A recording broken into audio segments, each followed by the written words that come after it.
Hello and welcome to the Superintendent's Perspective. My name is Mario Salinas. I am the Superintendent for the Edinburgh School District. Today I am joined by Assistant Superintendent for Technology, Dr. Eddie Moreno. Mr. Moreno, usually when we start our program, we do update to our community on COVID. Our COVID, when we got back from the holidays, it was surging. It was pretty widespread in our community. Students came back into our schools. Numbers were lower. The enrollment numbers were lower. The attendance was lower. We're 3 weeks into the new semester, almost, and COVID numbers are looking better. Attendance rates are better. I was looking at the attendance rates yesterday, and almost all the schools are very close to 90 or over 90. And I attribute that to less COVID. Obviously, if a child has COVID, they can't go to school. If a child gets exposed to COVID, they can't go to school. So with the numbers, improving significantly from the low 70s when we first got back from the Christmas holidays to numbers at certain campuses at over 90%, almost all the campuses up in the high 80s. That only tells me there's just less COVID out there in our schools. We went to visit the schools this week, and the numbers are there. I mean, you can see that the children are on campus.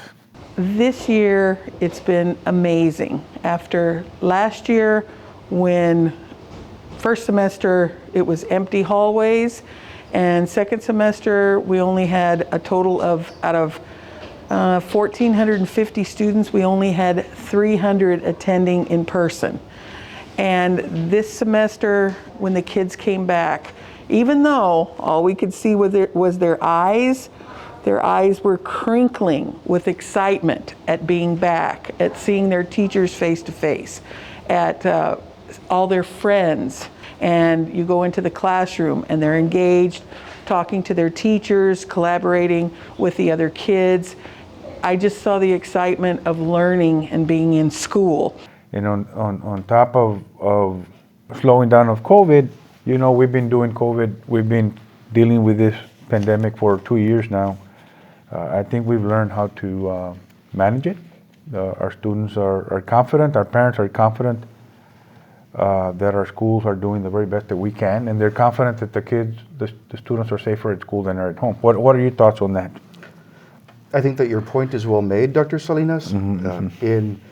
In looking and listening to a lot of the discussions that you, Dr. Garza, our Health Services Department have been having, I think that's a great testament to the strong emphasis on the health and safety return this spring semester. There was a lot of planning, principals planning with their campuses on the return to the spring semester, reviewing health and safety protocols, procedures.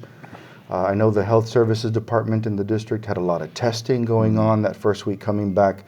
We had a very strong plan coming back this spring semester, and I think that contributed eventually to the low numbers that you're commenting on right now. The school year so far has been fantastic. Not to say that it has its challenges, but for the most part it's been fantastic seeing the students return, coming back to try to get a sense of normalcy and just getting back into the spin of being in education and being in school. Prior to the pandemic, as you know, we were online. And so that in itself was a huge challenge because we had never done it before.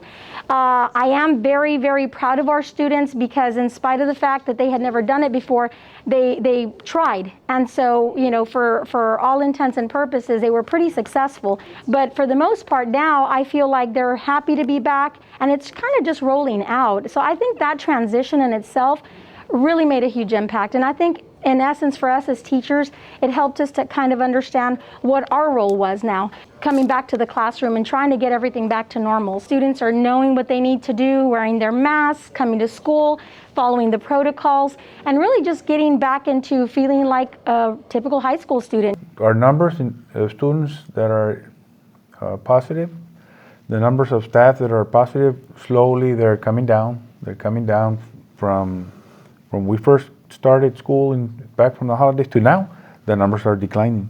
We continue to mandate masks. We feel strongly that masks help. And in our facilities, everybody wears a mask. There's no exceptions. You saw that when we were at the campuses. All the students were wearing masks. The staff everybody wears masks. We think that helps. The carols, when they're eating, we think helps. Or in some cases, carols in the classroom. We really leave it up to the teachers to manage that. All the testing, I know that we run out of test kits, but we should be getting 5,000 test kits next week to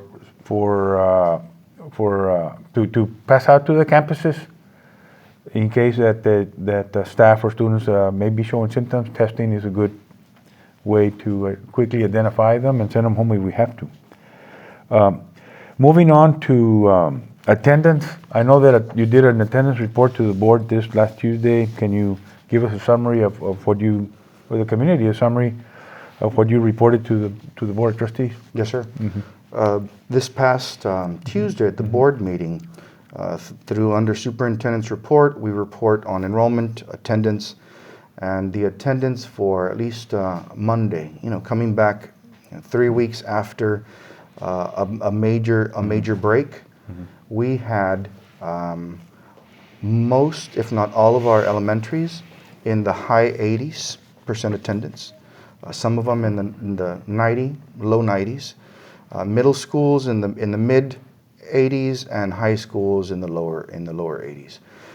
And I think that to the testament of the district and the health and safety protocols, there are many other districts that do not have those types of attendance rates. I think the emphasis on getting students to school, in the classroom, in front of a teacher, face-to-face, is a credit to the great instructional programs that Edinburgh CISD is providing to families.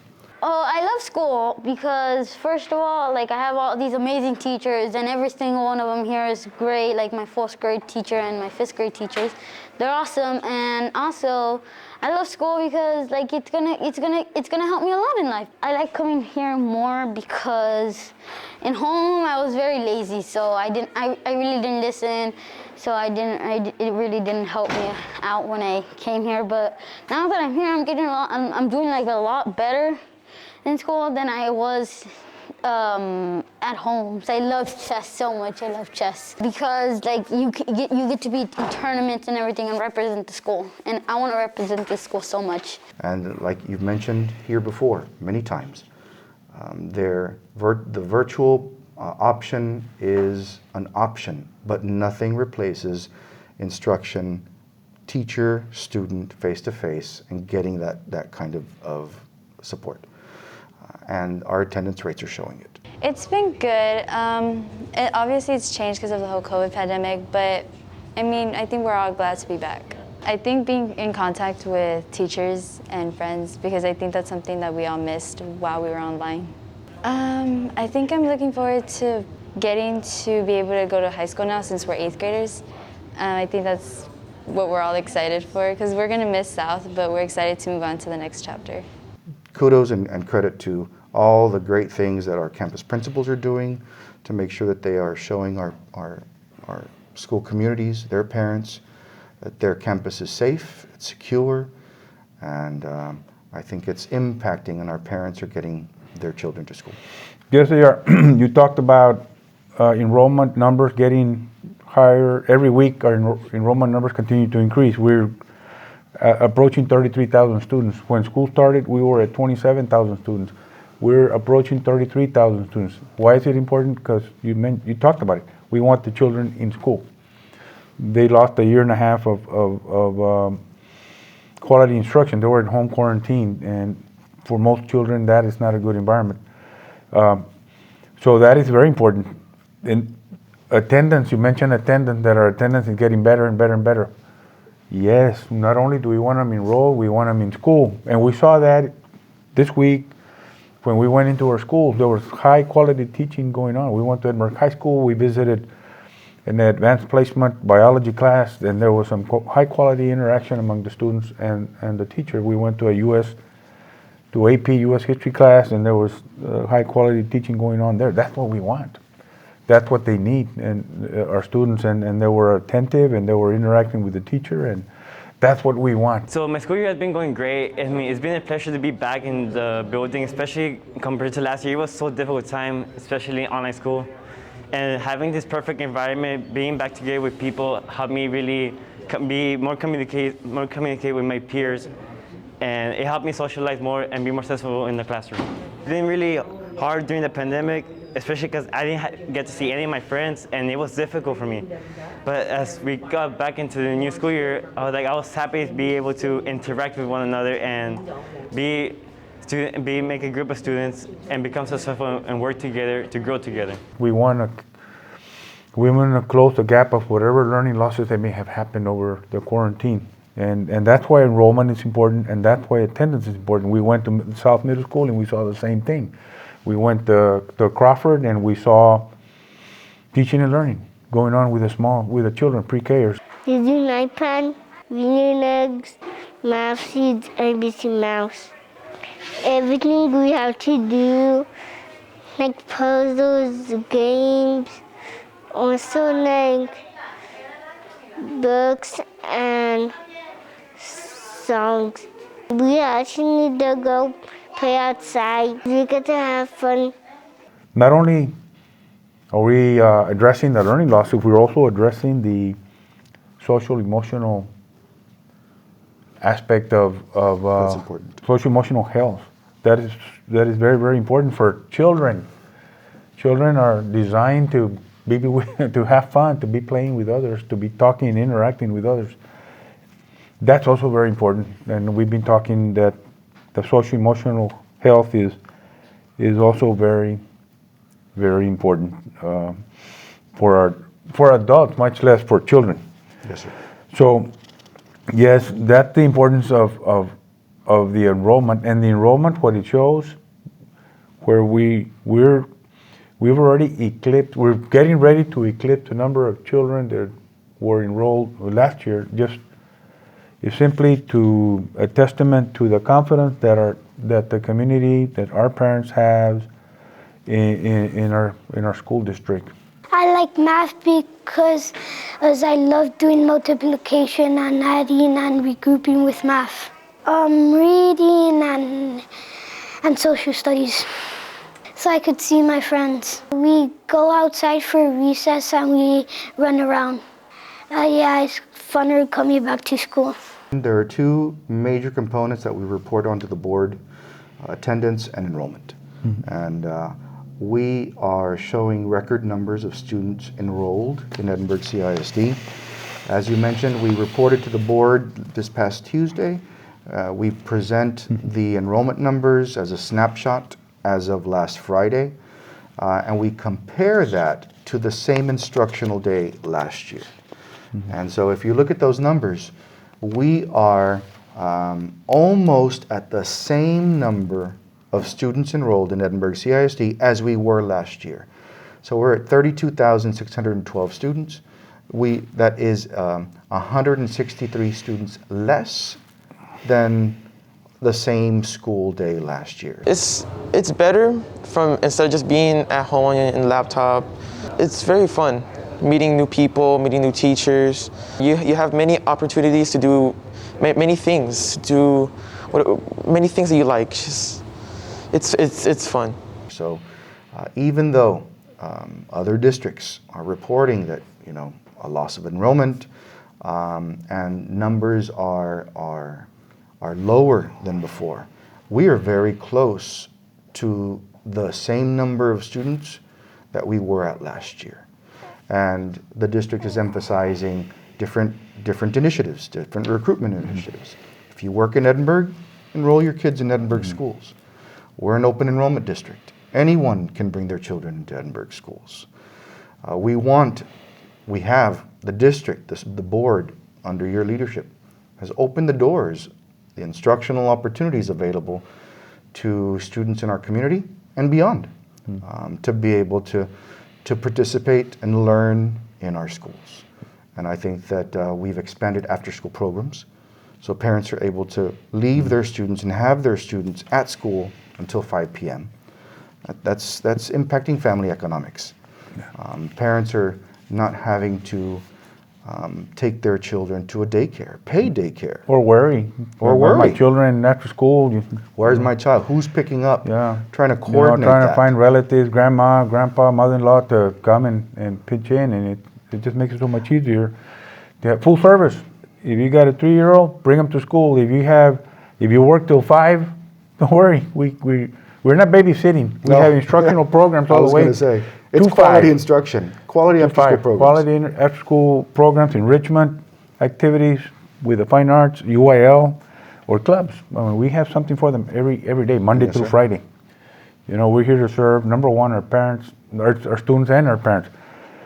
Pre-registration is your ball game. Talk to us about pre-registration. My team has opened up for all of our current students every year, every spring through the summer. We ask our parents to log into Skyward and just update information. And so you log into your Skyward Family Access portal, and you will see the online pre-registration tab for the 22-23 school year. So we are encouraging all parents to log in to Skyward Family Access and update all of your information through that portal. We're going to be sending out text messages. We're going to be sending out information through social media, reminders to parents, emails, letting all of our current parents know that they can log in and already tell us. I'm in Edinburgh CISD for 22-23. So we know that second semester is a very busy time of the school year for all of us, and so we are going to be preparing for pre-registration. That is, as we begin to plan next year for the kids. We're excited to see what our 8th graders, are going to be and who they're going to be meeting with their counselors and some of us. And as we transition them and we offer them the different courses and electives that they have, we're excited that they'll be able to get back to normal, the way things are, and that they are able to have orientation and see their electives and be able to get familiarized with all the course offerings that we offer. And so we're going to be making a major push these next few weeks, letting our parents know that they can get that done already. Also,